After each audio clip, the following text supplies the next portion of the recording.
میشه وقتی که تنهایی و دنیا تاریکه.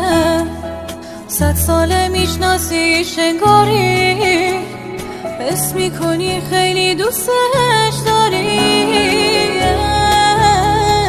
دلتنگی های دمدمی داره، دور که میشی عجب غمی داره. واسه بریدن از همه دنیا قلب دلیل محکمی داره. کی منو دیدین و فهمیدین منو دوست داری؟ وقتی دوستش داری خوابت نمیگیره، ستاره